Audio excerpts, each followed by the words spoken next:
Ahora yo quisiera invitarles a que ustedes consideren por un momento la forma de la cruz. La cruz tiene dos elementos.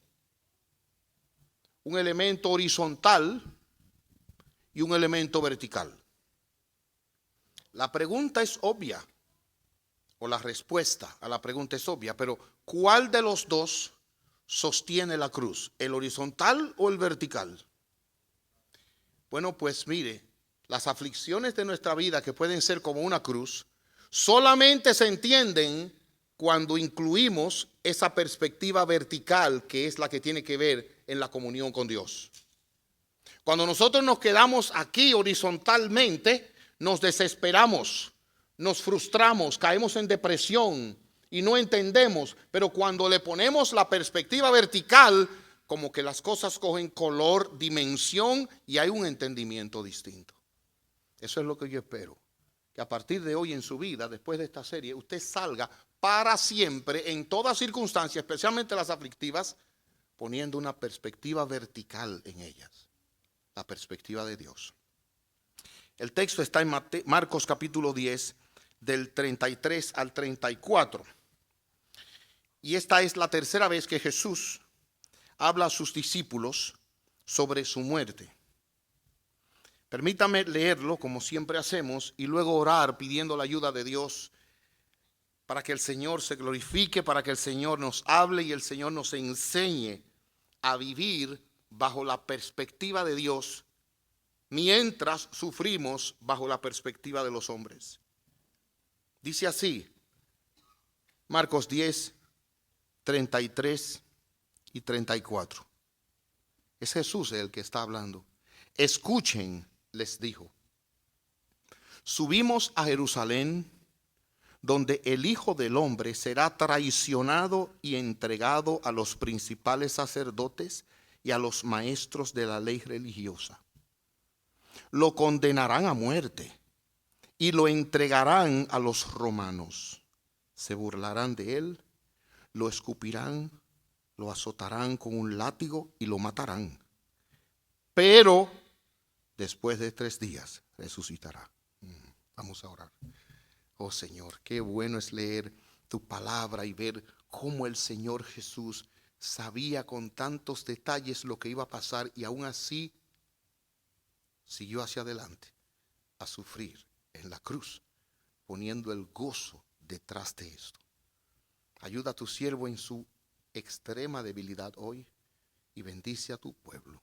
En el nombre de él te lo pedimos, nuestro Salvador. Amén.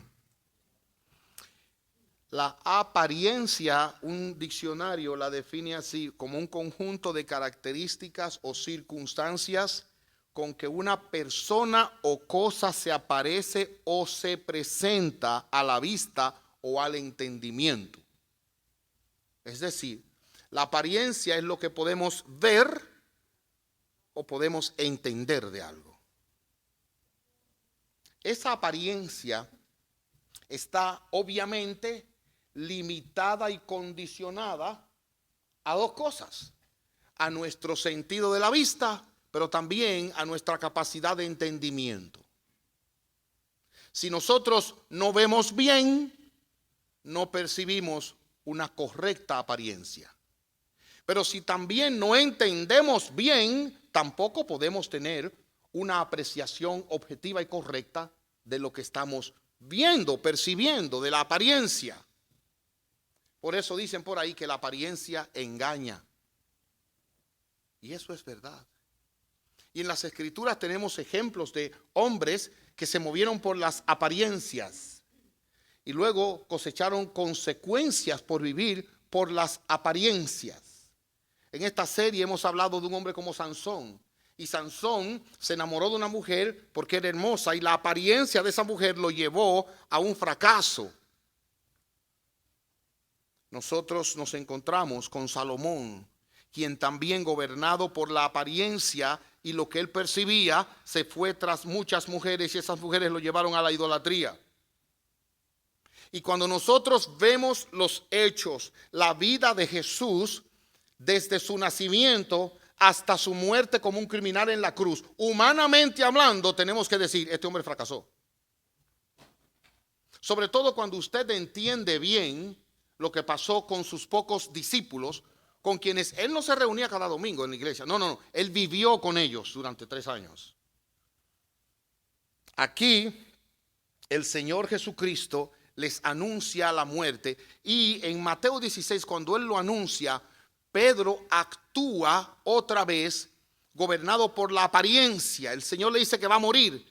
Y Pedro se le acerca y le dice que no te pase eso. Y miren cómo dice la Biblia que el Señor Jesús le respondió: ves las cosas solamente desde el punto de vista humano, no desde el punto de vista de Dios. Y es que nosotros somos criaturas finitas. Y usualmente y lamentablemente y exclusivamente vemos solo lo que está delante de nuestros ojos. Usted no puede ver qué hay detrás de la pared. Usted no puede ver qué hay detrás de una persona. Usted no puede ver el corazón de una persona y su pensamiento. Aquí nosotros nos encontramos con un caso en donde lo que vemos y lo que entendemos sin la perspectiva de Dios puede llevarnos a entender que Jesús fracasó. De hecho, ese no es un tema nuevo en la historia. Y lo que quisiera que consideráramos hoy son 3 cosas. En primer lugar, el padecimiento de Jesús. Es verdad que sufrió y es verdad todo lo que la Escritura dice de cómo murió. En segundo lugar, la perspectiva humana en la vida de Jesús. Y finalmente la perspectiva divina. Veamos el padecimiento. Miren cómo dice la Biblia. Estos 2 versículos están llenos de padecimiento. Escúchelo. Escuchen, les dijo: subimos a Jerusalén donde el Hijo del Hombre será, oiga, traicionado. Usted sabe lo que es ser traicionado. Traicionado, entregado a los principales sacerdotes y a los maestros de la ley religiosa. Lo condenarán a muerte y lo entregarán a los romanos. Se burlarán de él, lo escupirán, lo azotarán con un látigo, lo matarán y después de 3 días resucitará. Es como un golpe, usted dice, ay, otro golpe, ay, y después, ahí es que falta. Así es. Eso es lo que el texto nos está diciendo. Es interesante que aquí no solamente se presenta un grupo de aflicciones que lo llevan a la muerte, de sufrimiento que lo llevan a la muerte, sino que aquí dice la Escritura, oiga bien esto, que las manos bajo las cuales Jesús sufrió eran las manos que lo debían exonerar del sufrimiento. Si hay algo que distingue a los hijos de Dios es la compasión, porque Dios es compasivo. Pero la lista comienza por los principales sacerdotes y maestros de la ley religiosa. Eran hombres que debían conocer muy bien la palabra de Dios y las profecías. O sea que mire bien ahora, hermanos. En la iglesia y en el nombre de Cristo se cometen muchos abusos. Por eso nosotros tenemos que conocer este libro bien. Para que Dios por ese libro nos guíe. Y cuando un hombre le hable en contra de lo que el libro dice o no le hable en función de lo que el libro dice, atienda bien, abra sus ojos. Pero además de esto, es interesante ahora. Ellos lo condenan y ahora lo entregan a los romanos. Miren, entre judíos y romanos había una disputa, había un pleito permanente.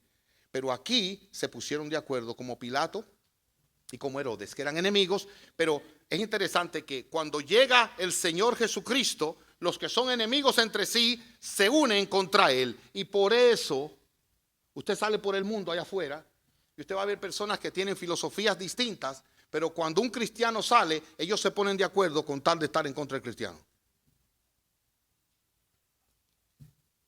Pero quiero que ustedes entiendan todo lo que eso significa. El versículo 32 que encabeza el pasaje dice así: subían rumbo a Jerusalén. En este momento, muchas personas dicen, mire, estuve de viaje en Jerusalén, Israel, y como turismo, fabuloso. Y hay personas que vienen impresionadas, me cambió la vida. No, está bien. Pero en ese momento, ir a Jerusalén era un turismo. ¿Saben lo que era? Era ir a la ciudad que cuando Jesús la vio a la distancia, dice la Biblia, lloró y dijo, oh Jerusalén, que matas a los profetas y apedreas a los mensajeros de Dios. Él no iba a un turismo. Él iba a un lugar donde había injusticia, perversión y mortandad contra los siervos de Dios. Por eso, miren cómo dice el texto en el versículo 32. Subían rumbo a Jerusalén y Jesús caminaba delante de ellos. Ahora miren, los discípulos estaban llenos de asombro. ¿Saben lo que significa llenos de asombro? Era así que iban, wow, este hombre va para allá. Y dice aquí, y la gente que lo seguía, abrumada de temor. En otras palabras, iban temblando. Por eso fue que en el miedo que ellos tenían, cuando a Jesús lo apresan, salen todos huyendo. Porque ya tenían miedo. Es como la gente que le tiene miedo al avión. El avión no ha despegado y ven en la pista y tiembla. Y ellos se agarran ya. Él está en el suelo todavía. Pero tiene miedo.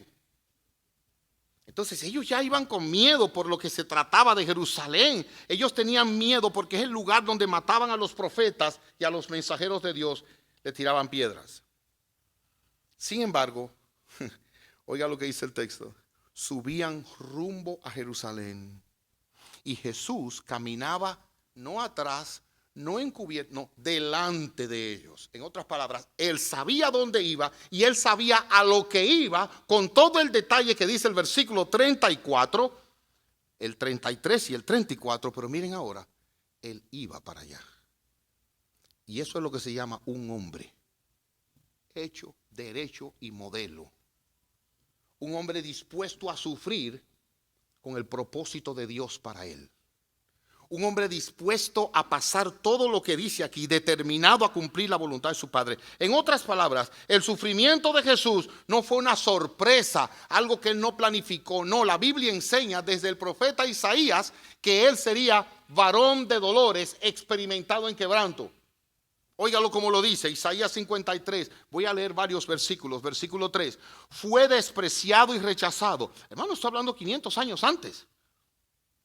Fue despreciado, rechazado, hombre de dolores, conocedor del dolor más profundo.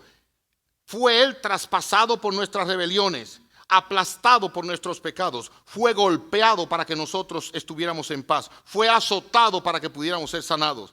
Otro texto ahí mismo. Fue oprimido y tratado con crueldad. Sin embargo, no dio ni una sola palabra, no dijo. Como cordero fue llevado al matadero y como oveja en silencio ante sus trasquiladores, no abrió su boca. Él fue sabiendo a lo que iba porque él es el sufrido Hijo de Dios. Yo le doy gracias a Dios que nosotros no podemos ver el futuro. Usted se imagina lo que sería la vida de nosotros si usted hubiera visto desde el principio todas las aflicciones y problemas que le vendrían en esta vida. Oye, qué desesperación. Pero Jesús sabía. De hecho, ustedes recuerdan cuando fueron a presentar al niño al templo, que nos dice la palabra de Dios que en ese lugar Simeón le habló claro y le dijo a María, una espada traspasará tu misma alma.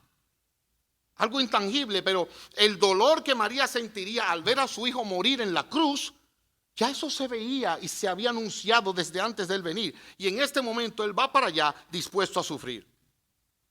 Los sufrimientos de Jesús fueron predichos en la Escritura.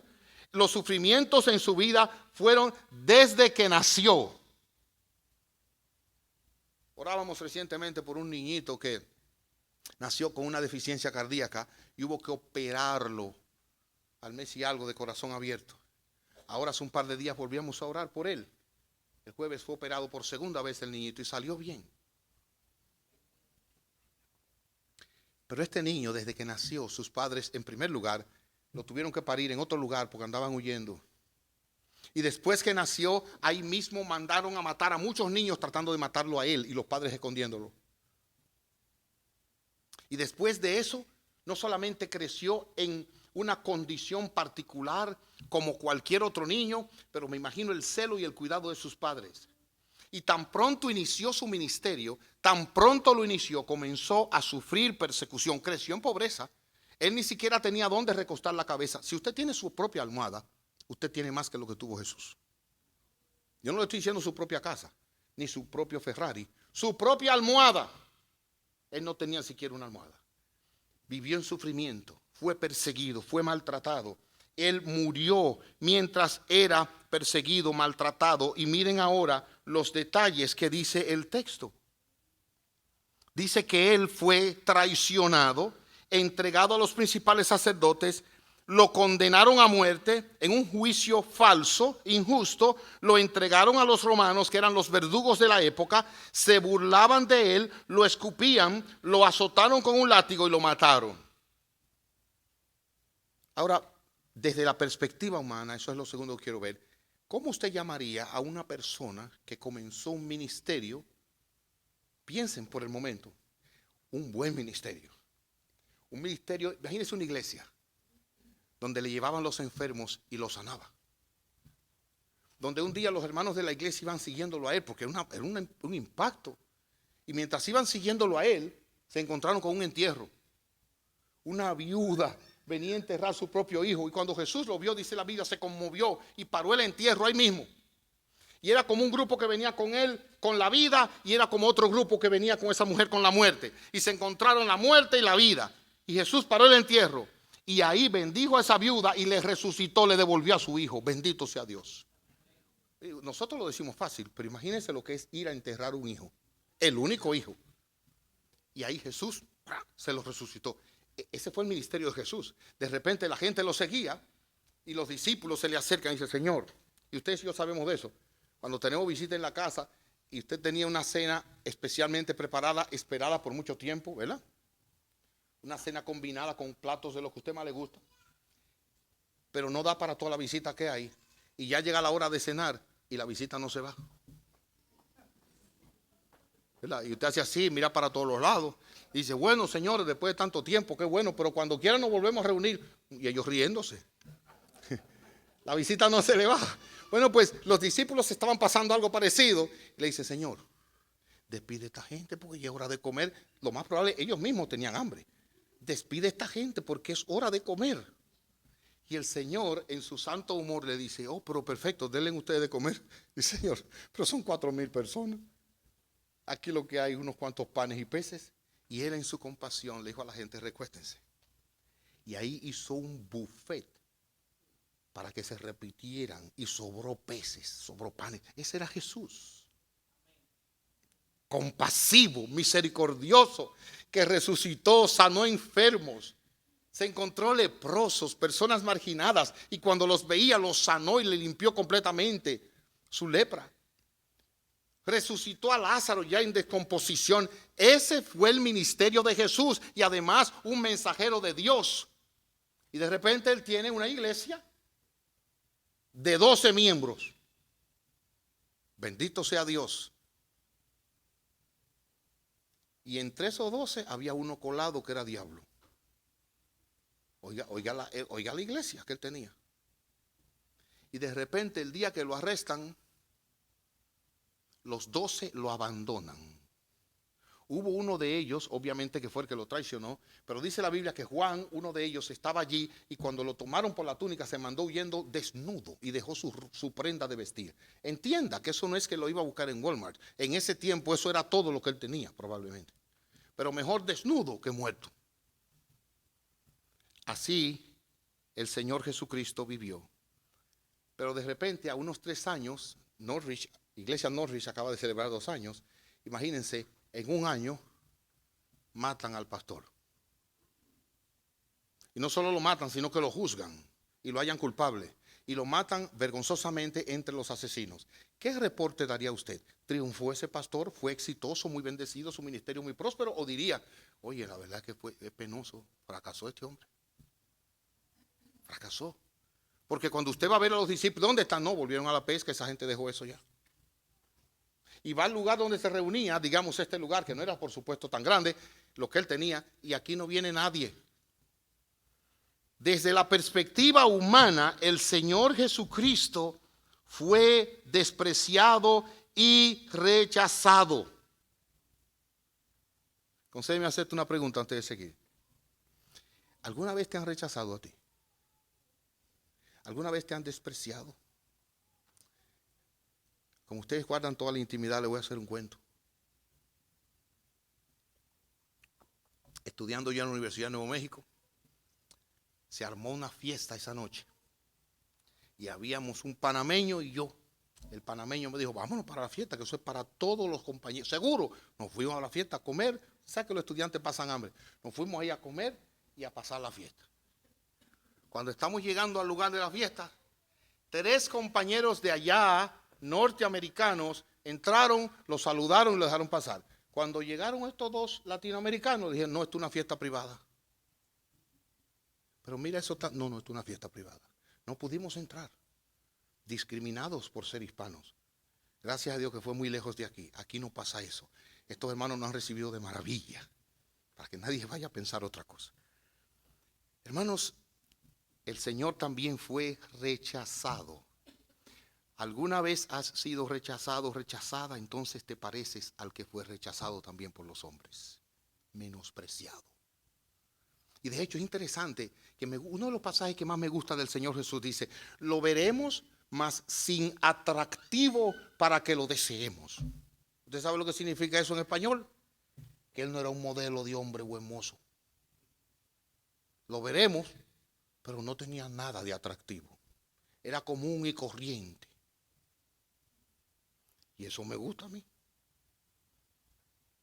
porque entonces me parezco más a Él. El Señor Jesucristo fue despreciado en el sentido de que fue odiado, en que no le hallaron a Él ninguna cosa atractiva. Y los mismos discípulos llegaron a pensar que Jesús fracasó. Y hay 3 razones que un siervo de Dios da. La primera, porque al principio ellos confiaban en Él. Ellos lo dejaron todo para vivir con Él, para seguirle.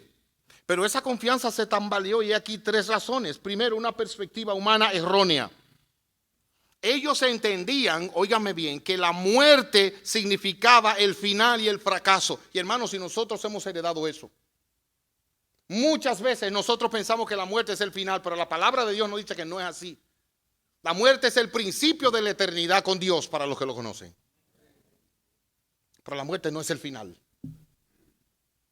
Por eso me alegro cuando aquel pastor estaba en el funeral de su esposa y alguien fue y le dijo, pastor, le lamento mucho que haya perdido a su esposa.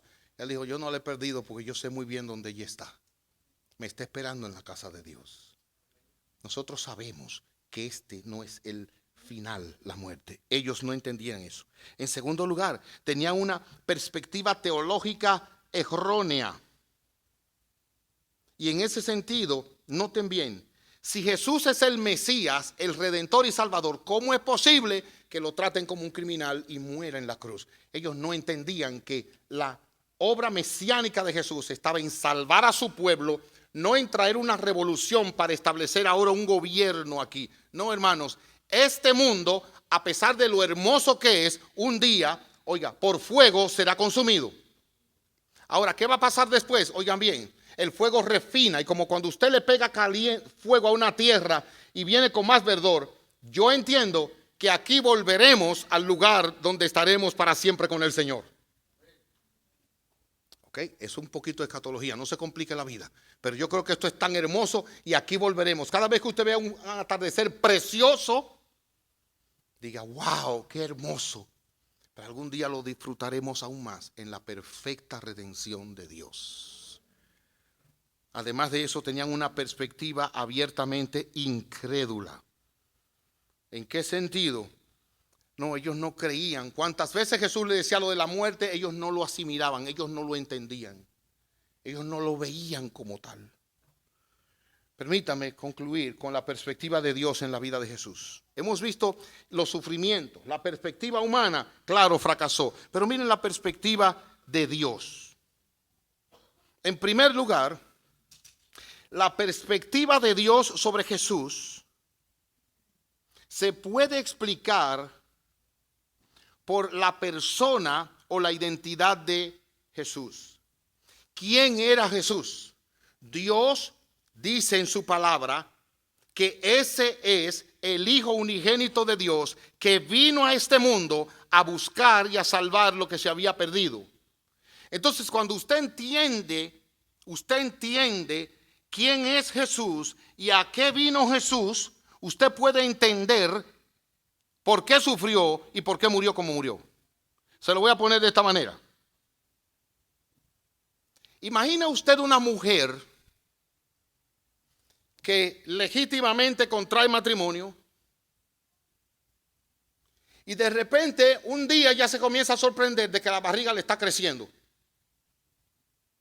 Ella dice, oye, pero ¿qué es lo que me pasa? No me sirven los vestidos ni los pantalones. Y va delante del marido y le dice, mira lo que tengo. ¿Y qué te pasa? Y dice, yo no entiendo qué es lo que pasa. ¿Y qué misterio es este? Sígame la corriente. Y de repente ella ve que se le pone más grande la barriga. Y de repente no solo ve que se le pone más grande, comienza a sentir un dolor en la pelvis. Y su forma de caminar, ¿verdad? Con estilo, ahora comienza a caminar como un patico. Y dice, ¿qué me está pasando? Y comienza a sentir dolores y de repente un movimiento extraño en el vientre que ella no puede. ¿Y qué es esto? Esa mujer está actuando como si ella no supiera que el que se casa puede salir embarazada y como sale embarazada le crece el vientre y después vienen dolores, contracciones y pare con dolor. Pero cuando ella entiende, yo me casé y es posible que salga embarazada y mi cuerpo se me va a deformar y voy a tener que buscar otra ropa y voy a pasar por dolor y voy a parir. Cuando ella entiende eso, entonces cuando le crece el vientre dice, ay, qué bueno, estoy embarazada. Y ahí hacen una fiesta en la iglesia y comienzan los preparativos. Y un día se reúnen todos, ¿verdad? Y de repente todo rosado. El anuncio, niña. Bueno, cuando ella entiende quién es y cuál es su rol, entonces puede entender todo lo que le pasa en esos cambios. Cuando entendemos bien quién es Jesús y a qué vino Jesús, entonces podemos entender el sufrimiento de Jesucristo. ¿Cómo se aplica eso a su vida? Le voy a decir ahora mismo. Si usted es un hijo de Dios, escúcheme bien. Si usted es un hijo de Dios, si Dios le ha perdonado sus pecados, si Jesucristo le ha salvado y usted es un heredero del cielo, Él dice, en este mundo usted tendrá aflicción. Y por eso es que Pedro dice, no nos sorprenda, no les sorprende el fuego de la prueba que les ha venido, porque eso le pasa a todos los verdaderos cristianos. Los verdaderos cristianos en este mundo sufrimos. Y cuando usted sufra, usted tiene que entender, eso es parte de ser cristiano en un mundo que no es cristiano. Pero además de eso, cuando usted entiende el plan de Dios en la vida de Jesús, entonces también usted puede entender la razón de su sufrimiento y su aparente fracaso. Estamos viendo la perspectiva de Dios, la perspectiva de los hombres, rechazado, traicionado, escupido, azotado, muerto. Ahora mire, pero, cada vez que ve un pero párese, resucitará al tercer día. Entonces, ¿qué pasa? ¿Cuál es el plan de Dios para Jesús? ¿Creen ustedes que el plan de Dios para Jesús es que viviera como un hombre rico, que fuera próspero en los negocios, un youtuber, como le dicen, influencer, óigame los nombres, una celebridad? Bueno, que por lo menos tuviera su casa propia en este mundo. ¿Usted cree que eso es mucho pedir? ¿Usted cree que ese es el plan de Dios para él? Piense, no, que algún día estrenar un carro. Ustedes, hay personas que se sienten mal porque nunca han podido comprar un carro nuevo. Oiga, qué problema. ¿Cuál cree usted que era el plan de Dios con su Hijo Jesucristo? Bueno, que tuviera una buena familia, que por lo menos se casara, porque todo el mundo se casa. Imagínate lo que es la vida solo. No se casó. Bueno, por lo menos ya casado que tenga hijos, porque tú sabes lo bueno que es cargar un bebé. Tampoco tuvo hijos.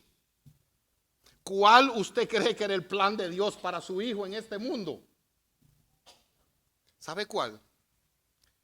Yo no he venido para ser servido, sino para servir y dar mi vida en rescate por muchos. ¿Sabe lo que eso significa? El plan de Dios para él era que él viviera una vida en pobreza y en necesidad para acercarse a los pobres necesitados. Era que él viviera una vida de sufrimiento para acercarse al que sufra. Y que él muriera en la cruz como un pecador sin ser pecador en el lugar del pecador que creería en él. Y resucitar de entre los muertos para dar esperanza a todos los mortales que mueran creyendo en él. Ese era el plan de Dios. Bendito sea su nombre. Entonces, cuando usted entiende ese plan, usted dice, oh, ya yo sé por qué a él lo escupieron. Es porque el que merecía ser escupido soy yo por mi pecado. Pero él lo sufrió en mi lugar para yo no tener que sufrirlo. Ya yo sé por qué fue que lo abofetearon. El que merecía ser abofeteado soy yo, porque yo sí he hablado mal, pero él siempre habló bien. Ya yo sé por qué fue que lo azotaron. Es que el que merecía ser azotado era yo, porque él lo hizo en mi lugar. Ya yo sé por qué él murió como murió, porque el que merecía esa muerte era yo, pero él la tomó en mi lugar. Cuando usted ve ese plan, la perspectiva de Dios, entonces ¿sabe lo que usted dice? Bendito Salvador, te amo. Gracias por venir a sufrir y a morir en mi lugar. Bendito sea tu gran nombre. Gracias. Ahora entiendo el plan. Concédame compartir con ustedes algunas palabras de aplicación. Cuando usted entiende quién es Jesús, a qué vino, entiende el plan, oiga ahora, bendito sea el nombre de Dios. El sufrimiento de Jesús y la muerte de Jesús no prueba su derrota ni fracaso, al contrario, prueban su victoria. Porque Él quiso dar su muerte. Él dijo, a mí nadie me quita mi vida, yo la pongo, yo la doy. Y el Padre quiso ponerlo porque ese era el plan del amor de Dios para con el pecador. De tal manera amó Dios al mundo que dio a su Hijo unigénito para que todo aquel que en él cree no se pierda y tenga vida eterna. Ese era el plan y ese plan fue exitoso. Por eso colgado en la cruz, Jesús al final de su día en la cruz, dijo, consumado es. Y él dijo, toda la deuda ha sido saldada. El pecador que cree en mí no le debe nada a Dios. Por eso fue que ese malhechor colgado en la cruz le dijo, acuérdate de mí cuando vengas en tu reino. Y ahí hubo fe. Todo lo que le decían a Jesús maldiciéndolo, todo lo que le decían a Jesús burlándose, el Espíritu lo aplicaba en ese hombre. Decía, pero es verdad. Ellos le decían, si tú eres Elías, que está llamando a Elías, bájate. No, pero mira que hay uno más grande que Elías. Si tú eres el Salvador, sálvate. Y dice, Él es el Salvador.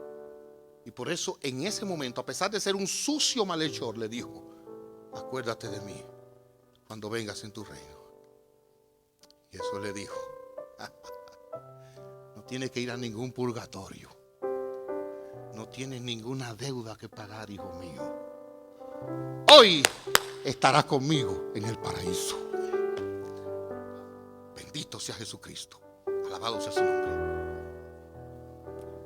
Sus sufrimientos y su aparente fracaso son su victoria.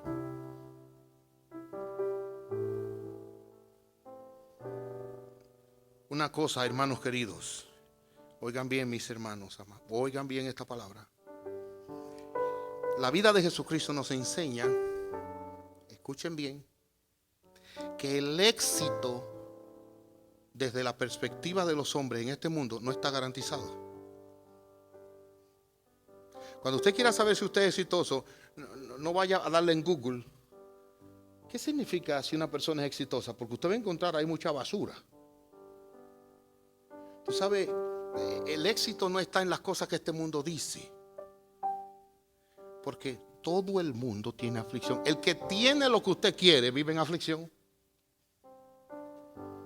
Por eso es bueno un dicho que hay en este país, que la basura de uno es el tesoro de otro. Por eso existen los yard sale. Con perdón a los que les gustan los yard sale. Porque es la basura de esa gente que ya no la quiere, que usted se para contentísimo a comprar y dice, oye, mira lo que encontré. Bien, para usted es bueno, es útil, y hay muchas cosas buenas. Yo no condeno los yard sale, pero entienda que ciertamente el éxito de este mundo no es siempre el éxito de Dios. Y el éxito en este mundo, según los hombres, no lo tenemos garantizado. El día pasado hablaba con un hermano y él me hablaba de su pastor en otro lugar. Y él me hablaba de la fidelidad de ese hombre. Él me hablaba de la devoción de ese hombre, de cómo ese hombre ha pasado por el sufrimiento. Me dijo, mira, él es un hombre tan sencillo y de tanta limitación que te voy a decir algo confiado.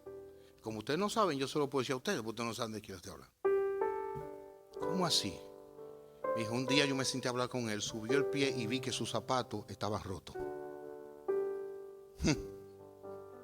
Yo conozco hombres de Dios que pasan necesidad.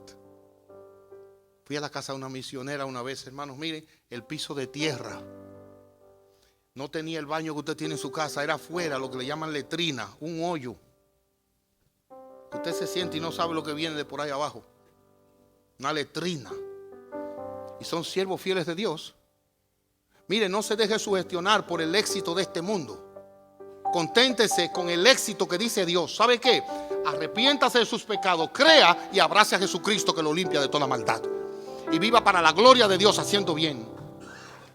Hermano, hay tanta gente que lo que está pensando es cómo pueden satisfacer los estándares y las expectativas de este mundo. Y llegan a su casa y lo primero que le dice: ay, perdóneme que mi casa está tan chiquita. ¿Qué importa que sea chiquita? Pero tenemos ese problema. Y mire, a mí me gusta hacer bodas aquí, pero si usted no llega a casarse, no se sienta menos por eso. No, porque Dios es que le da pareja. Y si no se la da, Él sabe por qué. Es mejor un soltero feliz que un casado frustrado.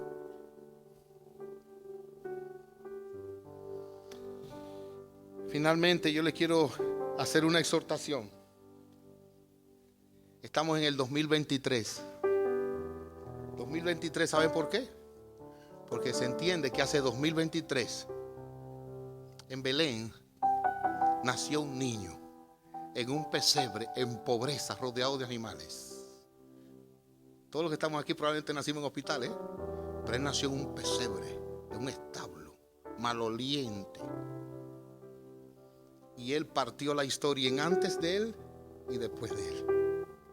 ¿Usted quiere saber si Jesucristo triunfó? Mire alrededor. Mire. La iglesia que él edifica, aleluya, todavía sigue creciendo. Aquí está, mire, vidas transformadas. Aquí hay personas que antes vivían entregados a los vicios. Él los sacó y ya no más. Personas que tenían una vida vana, vacía, Él los encontraron con Él y ahora tienen una vida con sentido. Matrimonios destruidos, prácticamente separados, ahora en Cristo se aman, que son un ejemplo. Mire alrededor. Él está vivo. Él triunfó y sigue triunfando en los corazones de su pueblo. A ti la gloria, Señor. Ríndete a Cristo esta mañana y prueba su victoria. Padre nuestro, gracias te damos porque tú eres fiel. Gracias te damos, Señor, porque tú has dado a tu Hijo unigénito. Aleluya. Aleluya. Oh, Dios mío, gracias. Gracias por darnos a Jesucristo. Gracias. Gracias. Gracias por enviarlo a morir en la cruz, en mi lugar. Gracias, Señor, porque por Él nosotros tenemos esperanza y sabemos lo que va a pasar después de esta vida. Por Él tenemos perdón de pecados. Gracias, Señor, porque por Él nosotros podemos amarnos, amar como debemos. Sabemos de dónde venimos, a dónde vamos. Nuestra vida tiene sentido gracias a Él. Aunque el mundo todavía hoy lo rechace, para nosotros Él es precioso. Lo amamos y le servimos y lo honramos. Señor, si hay alguien que no te conoce esta mañana, dale sentido a su vida. Si hay alguien aquí que ha sido considerado, considerada como que ha fracasado en este mundo, que hoy se dé cuenta de que ese fracaso es para acercarse a ti. Y que ese fracaso ahora es una oportunidad de venir y darle sentido a su vida en ti, Señor. Porque lo que en el mundo fracasa, en tus manos es un instrumento de vida, de victoria y de gloria, útil. En el nombre de Jesucristo.